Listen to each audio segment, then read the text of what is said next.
नमस्कार दोस्तों, मैं मनीष शाही थर्ड आई एस्ट्रो रिसर्च सेंटर की सीरीज़ में आपका फिर से वेलकम करता हूं। पिछले समय में हमने प्रश्न शास्त्र के लिए वीडियो बनाई थी और आज हम फिर प्रश्न शास्त्र के बारे में ही वीडियो बनाने जा रहे हैं। प्रश्न शास्त्र किसी ऐसे इवेंट को रिप्रेजेंट करता है जिसको हम होरोस्कोप में बड़ी जल्दी से लिंक नहीं कर पाते।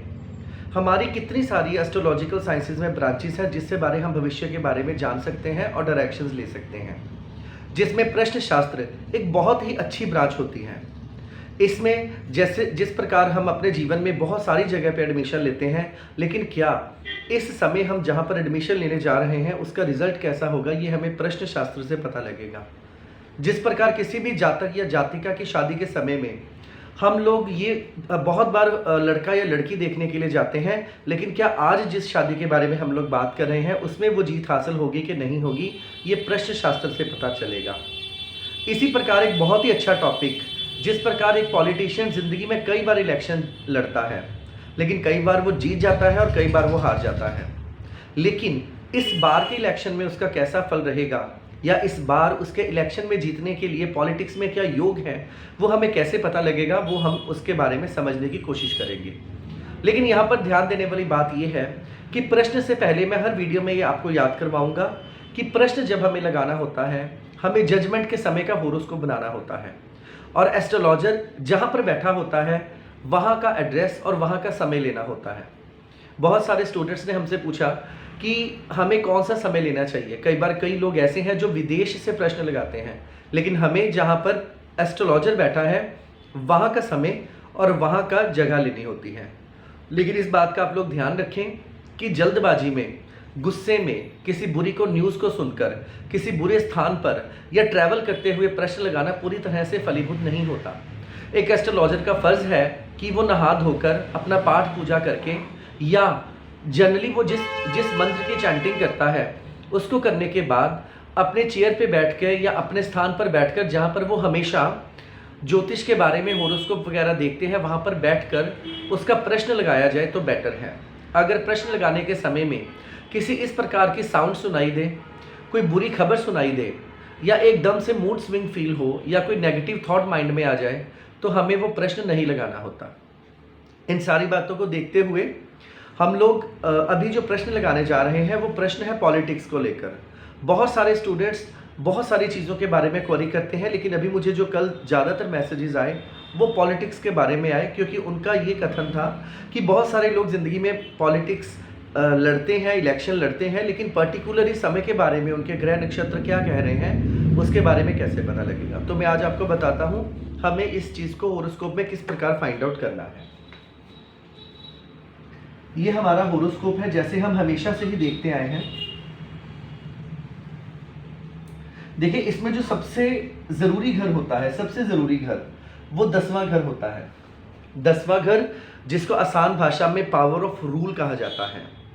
एक बड़ी संस्था को, एक बड़ी ऑर्गेनाइजेशन वो 10वें घर से आती है और किसी भी जीत या हार को, रिसीवर है जो जीत या हार का या किसी प्रकार के किसी भी प्रकार के इवेंट में उसका रोल क्या होगा, या जिसको हम एक आसान भाषा में रिसीवर शब्द यूज़ करेंगे, वो है पहला घर। लेकिन एक अच्छा भाग्य, एक अच्छा लक या डिवाइन हेल्प वो 9th हाउस से आती है। उसके बाद ये जो धन और लाभ है, ये धन लाभ इलेक्शन को लड़ने के लिए ये धन और लाभ है कि आपके पास इतनी पूंजी है कि आप इलेक्शन को लड़ सकें। उसके बाद 4th हाउस बहुत ही ज़रूरी घर है, क्योंकि चौथा घर जो होता है ये पब्लिक का घर माना जाता है। इसके बाद छठा घर की बहुत ज़्यादा रिस्पॉन्सिबिलिटी होती है। छठा घर इसलिए क्योंकि ये सामने वाले की हानि या सामने वाले की हार मानी जाती है। किस तरह? क्योंकि पहला घर हमारे सेल्फ को रिप्रेजेंट करता है और सेल्फ का जो हार का होता है, हानि का घर होता है, वो 12वां घर होता है। वो एस्ट्रोलॉजी के स्टूडेंट्स अच्छी खासी जानते हैं। अगर लगन का 12वां घर लगन की हानि होती है, इसी प्रकार जो 7वां घर है, 7वां घर हमारे ओपोनेंट का घर है, हमारे सामने वाले का घर है, जिस जातक के साथ हमने या सामने वाले ने इलेक्शन लड़ने हैं। इस प्रकार जिस प्रकार लगन का 12वां घर लगन की हानि होता है, इसी प्रकार 7वें का जो 12वां घर होता है वो सामने वाले की हानि होता है। इसलिए अगर हम बात करें दसवां घर जो कि रिप्रेजेंट करता है पावर ऑफ रूल को। लग्न जो कि रिसीवर है, धन और लाभ, हमारे पास पैसा इलेक्शन को लड़ने के लिए। 9th हाउस हमारा भाग्य और कहीं ना कहीं पर भगवान की कृपा। 4th हाउस पब्लिक और 6th हाउस जो है ये सामने वाले की हानि का घर माना जाता है। प्रश्न के समय में at the time of judgement अगर प्रश्न शास्त्र में ये सारे घर अच्छे और स्ट्रॉन्ग आ जाएं तो समझ लीजिए ये जो समय है सामने वाले का वो बहुत ही अच्छा समय है इलेक्शन में जीत हासिल करने के लिए। इन सभी घरों का कमज़ोर होना, पहले, दूसरे, चौथे, छठे, 9वें, 10वें और 11वें घर का कमज़ोर होना, उस समय में लगाया गया प्रश्न पूरी तरह से फलीभूत नहीं होता। अगर इन हाउसेज में मैक्सिमम हाउसेज अच्छे हैं या ज़्यादा से ज़्यादा जो घरों का रोल है वो केंद्र और त्रिकोण के साथ है, ऐसी पोजीशन में जातक पॉलिटिक्स में बहुत ज़्यादा गेन करता है। लेकिन इस बात का ध्यान रखें, इस पूरे के पूरे प्रोसेस में जो कार्येश है या जिसकी रिस्पॉन्सिबिलिटी है प्लैनेट की वो है सूर्य।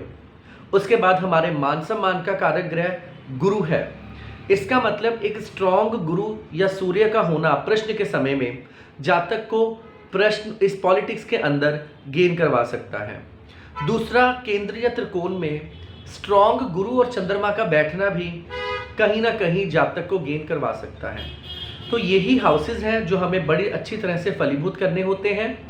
आगे जाकर हम कोशिश करेंगे इसी प्रश्न को आगे बढ़ाएंगे, इसी सीरीज़ को आगे बढ़ाएंगे। अगर आपको किसी भी प्रश्न को लेकर किसी भी तरह की क्वेरी हो तो आप कमेंट बॉक्स में डालें और मैं कोशिश करूंगा आपके हर क्वेरी का आंसर देने की। और अगर कोई ऐसा विषय है जिसके बारे में आप समझना चाहते हैं तो भी आप मुझे कमेंट बॉक्स में मैसेज करें, तो मैं उसी विषय के ऊपर वीडियो बनाने की कोशिश करूंगा। आज का विषय पॉलिटिक्स का विषय था, तो होपफुली आपको ये विषय बहुत अच्छा लगा होगा और आप हमारे चैनल को लाइक, सब्सक्राइब और शेयर ज़रूर करें। तब तक के लिए गुड बाय।